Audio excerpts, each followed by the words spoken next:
नमस्कार, मी अविशा. महाराष्ट्र टीव्हीच्या बातमीपत्रात आपले स्वागत. सुरुवात करूया ठळक घडामोडींनी. भूसंपादन विधेयकावर अण्णा हजारेंकडून मोदींना खुल्या चर्चेचे आवाहन. प्रसार माध्यमांसमोर अण्णा हजारे खुल्या चर्चेला तयार. जलवाहतूक योजनेमध्ये महाराष्ट्रातील 10 नद्यांची निवड. परिवहन मंत्री नितीन गडकरी यांची माहिती. विश्वचषकानंतर धोनीच्या निवृत्तीची घोषणा होण्याची वर्तवली जात होती शक्यता. मात्र निवृत्तीचा लगेच विचार नसल्याचे धोनीने केले स्पष्ट. आता पाहूया सविस्तर वृत्त. ज्येष्ठ सामाजिक कार्यकर्ते अण्णा हजारे यांनी पंतप्रधान नरेंद्र मोदींना भूमी अधिग्रहण कायद्याविषयी चर्चा करण्यासाठी आवाहन दिले आहे. पाहूया. भूसंपादन कायद्यातील तरतुदींविषयी ज्यांना आक्षेप असेल त्यांच्याशी चर्चा करण्यास तयार असल्याचे नितीन गडकरी यांनी काही दिवसांपूर्वी सांगितले होते. भाजपने संख्याबळाच्या जोरावर लोकसभेत हे विधेयक मंजूर करून घेतले तरी राज्यसभेतील या विधेयकाचा मार्ग खडतर आहे. गेल्या आठवड्यामध्ये राज्यसभेतील विरोधकांनी एकजूट दाखवत राष्ट्रपतींकडे हे विधेयक शेतकरी विरोधी असल्याचे निवेदनही सादर केले होते. मात्र विरोधक केवळ राजकीय फायद्यासाठी ही अडवणूक करत असल्याचा आरोप नितीन गडकरी यांनी केला होता. या कायद्याला विरोध असणाऱ्यांशी चर्चा करण्यासाठी आपण तयार आहोत असे विधान काही दिवसांपूर्वी केंद्रीय भूपृष्ठ मंत्री नितीन गडकरी यांनी केले होते. तेव्हा तुम्ही गडकरींशी चर्चा करणार का असा प्रश्न अण्णा हजारे यांना विचारण्यात आला असता गडकरींचा गृहपाठ कच्चा असल्याचे अण्णांनी सांगितले. मात्र पंतप्रधान नरेंद्र मोदी यांच्याशी मी प्रसार माध्यमांसमोर खुल्या चर्चेला तयार असल्याचे अण्णा हजारे यांनी सांगितले आहे. तर आता पंतप्रधान नरेंद्र मोदी अण्णा हजारेंशी खुल्या चर्चेला तयार होतील का याचीच उत्सुकता जनसामान्यांना लागली आहे. माहिती प्रसारण सेवा, महाराष्ट्र टीव्ही. बिहारचे मुख्यमंत्री नितीश कुमार यांनी लोकसभा निवडणुकीपूर्वी ज्यांच्यावर जोरदार टीका केली होती, ज्यांच्याकडून बिहारमध्ये जनता दल युनायटेड आणि भाजपामधील 17 वर्षांची युती संपुष्टात आली, त्या पंतप्रधान नरेंद्र मोदी यांची नितीश कुमार यांनी गुरुवारी नवी दिल्लीमध्ये भेट घेतली आहे. लोकसभा निवडणुकीच्या रणसंग्रामानंतर जवळपास वर्षभराने नितीश कुमार बिहारचे मुख्यमंत्री म्हणून नरेंद्र मोदींना भेटण्यासाठी गेले होते. यावेळी त्यांनी मोदी यांच्याकडे बिहारला अधिकाधिक निधी देण्याची मागणी केल्याची माहिती सूत्रांकडून मिळाली आहे. तसेच बिहारला विशेष राज्याचा दर्जा देण्यासाठी मागणीही त्यांनी यावेळी केल्याचे समजते. मोदी सरकारचा महत्त्वाकांक्षी प्रकल्प असलेल्या जलवाहतूक योजनेमध्ये महाराष्ट्रातील 10 नद्यांची निवड झाली असून पुढील 1.5 वर्षात या नद्यातून प्रवासी वाहतूक सुरू होणार आहे. रस्ते वाहतुकीला वेग देण्यासाठी मंत्रालयाने पुढाकार घेतला आहे. देशातील 101 नद्यांची निवड या प्रकल्पासाठी करण्यात आली असून त्यात महाराष्ट्रातील 10 आणि गोव्यातील 6 नद्यांचा समावेश करण्यास मंत्रिमंडळाने मान्यता दिल्याची माहिती परिवहन मंत्री नितीन गडकरी यांनी दिली आहे. दिल्लीत सत्तेवर येताच पक्षांतर्गत कलहाने ग्रासलेल्या आम आदमी पार्टीतील 2 गटांमध्ये समेट घडवण्याचे प्रयत्न अखेर फसले आहेत.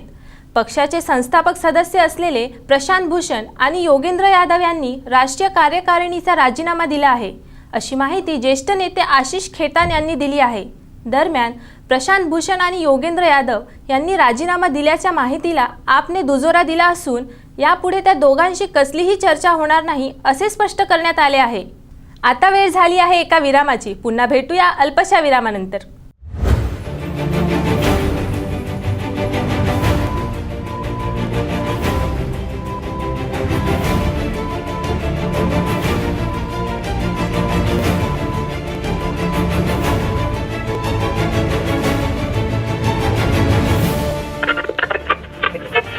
ऐतिहासिक, सांस्कृतिक, धार्मिक आणि शैक्षणिकरित्या परिपूर्ण असं पुणे.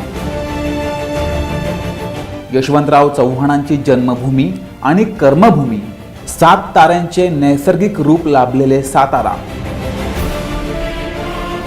आशियातील पहिला साखर कारखाना आणि चादरींसाठी प्रसिद्ध असणारं सोलापूर.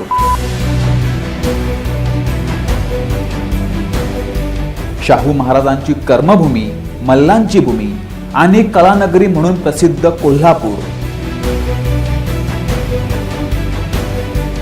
कृष्णा नदीच्या काठावर वसलेलं वसंतदादा पाटलांचा जिल्हा सांगली.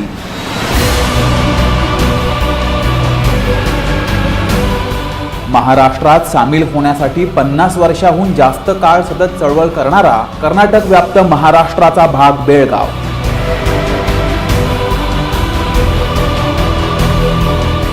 या सधन पश्चिम महाराष्ट्राचा आपण मागोवा घेणार आहोत आपल्या महाराष्ट्र टीव्ही या वाहिनीवर लवकरच.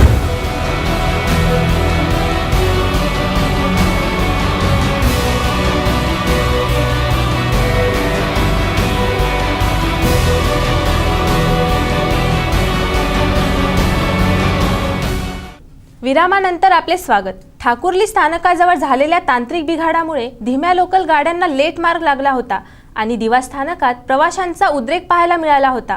यावेळी जलद लोकल मात्र सुरळीत धावत असल्याने या गाड्यांना दिवा स्थानकात थांबा देण्यात यावा अशी मागणी दिवावासियांनी केली होती. त्यानंतर मध्य रेल्वेने दिवा स्थानकात पुढील 1 वर्षानंतर जलद लोकल गाड्यांना थांबा दिला जाणार असल्याचा निर्णय घेतला आहे. यासाठी दिवा स्थानकात काम केले जाणार असून त्या कामाचा आढावा रेल्वे मंत्री सुरेश प्रभू यांच्याकडून लवकरच घेतला जाणार असल्याचे समजते. रेल्वे स्थानकावरील तिकीट खिडक्यांसमोर तासनतास रांगेत उभे राहण्याची मध्य रेल्वेतील प्रवाशांची समस्या दूर करण्यासाठी मध्य रेल्वेने वेळोवेळी काही महत्त्वाच्या उपाययोजना केल्या आहेत. त्यातील सर्वात लोकप्रिय ठरलेली उपाययोजना म्हणजे ATVM यंत्रे आणि स्मार्ट कार्ड. ATVM मशीनमधून स्मार्ट कार्डच्या माध्यमातून तिकीट काढणे नुसते सुलभच नसून प्रवाशांना दर 100 रुपयामागे 5% सवलत मिळत असल्याने प्रवाशांसाठी ही यंत्रणा फायदेशीर आहे. सुरुवातीला काही मोजक्या स्थानकावर असलेली ही ATVM यंत्रे आता मध्य रेल्वेतील 74 स्थानकांवर लावण्यात आली असून या ATVM यंत्रांची संख्या 650 पेक्षा जास्त झाली आहे. विश्वचषक स्पर्धेतील भारताचे आव्हान संपुष्टात आल्यानंतर कर्णधार महेंद्रसिंग धोनीने 1 दिवसीय क्रिकेटमधून निवृत्तीची शक्यता फेटाळून लावली आहे. सिडनीमध्ये झालेल्या उपांत्य फेरीच्या सामन्यात भारताला ऑस्ट्रेलियाकडून 95 धावांनी पराभव स्वीकारावा लागला. विश्वचषकानंतर धोनीच्या निवृत्तीची घोषणा करण्याची शक्यता वर्तविण्यात येत होती. मात्र विश्वचषक स्पर्धेतील आव्हान संपुष्टात आल्यावर धोनीने लगेचच निवृत्तीचा कोणताही विचार नसल्याचे स्पष्ट केले. दरम्यान 1 दिवसीय आणि T20 सामन्यांमध्ये आपण खेळत राहणार असून T20 विश्वचषकानंतरच पुढील निर्णय घेऊ असे त्यांनी सांगितले. धोनीने यापूर्वीच कसोटी क्रिकेटमधून निवृत्ती घेतली आहे. दरम्यान धोनीच्या निर्णयामुळे आणखी काळ तरी धोनीचा चाहता वर्ग त्याचा हा खेळ पाहू शकतील. माहिती प्रसारण सेवा, महाराष्ट्र टीव्ही. प्रेक्षकांना अनेक दिवसांपासून उत्सुकता लागून राहिलेल्या पिकू या चित्रपटाचा पहिला ट्रेलर गुरुवारी लॉन्च करण्यात आला आहे. काय आहे खास या पिकू सिनेमात पाहूयात.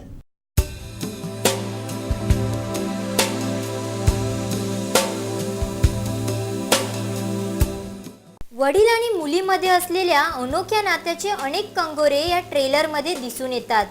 आपल्या वृद्ध वडिलांची काळजी घेताना प्रेमळ आणि संयमी वृत्तीची दीपिका पिकूच्या ट्रेलरमध्ये पाहायला मिळते. दीपिकाने आत्तापर्यंत केलेल्या ग्लॅमरस चित्रपटांपेक्षा पिकूतील तिची भूमिका अत्यंत वेगळ्या धाटणीची आहे. यातील पिकू आहे दीपिका पदुकोण आणि तिच्या वडिलांची भूमिका साकारली आहे अमिताभ बच्चन यांनी. वडील आणि मुलगी यांच्या अनोख्या नात्यातील चढ उतारांनी भरलेला प्रवास म्हणजे पिकू चित्रपट आहे, ज्यात अमिताभ बच्चन, दीपिका पदुकोण आणि इरफान खान यांच्या प्रमुख भूमिका आहेत. हा चित्रपट 8 मे रोजी प्रदर्शित होणार असून रसिक प्रेक्षकांना पिकू किती भावतोय हे येत्या काही काळातच दिसून येईल. माहिती प्रसारण सेवा, महाराष्ट्र टीव्ही.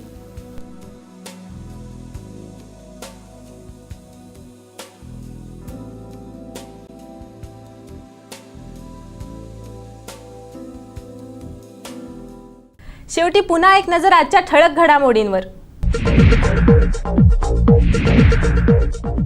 भूसंपादन विधेयकावर अण्णा हजारेंकडून मोदींना खुल्या चर्चेचे आवाहन. प्रसार माध्यमांसमोर अण्णा हजारे खुल्या चर्चेला तयार. जलवाहतूक योजनेमध्ये महाराष्ट्रातील 10 नद्यांची निवड. परिवहन मंत्री नितीन गडकरी यांची माहिती. विश्वचषकानंतर धोनीच्या निवृत्तीची घोषणा होण्याची वर्तवली जात होती शक्यता. मात्र निवृत्तीचा लगेच विचार नसल्याचे धोनीने केले स्पष्ट. बातमीपत्रात आता वेळ झाली आहे इथेच थांबायची. तुम्ही पाहत रहा महाराष्ट्र टीव्ही, तुमच्या हिताचं, तुमच्या मताचं. नमस्कार.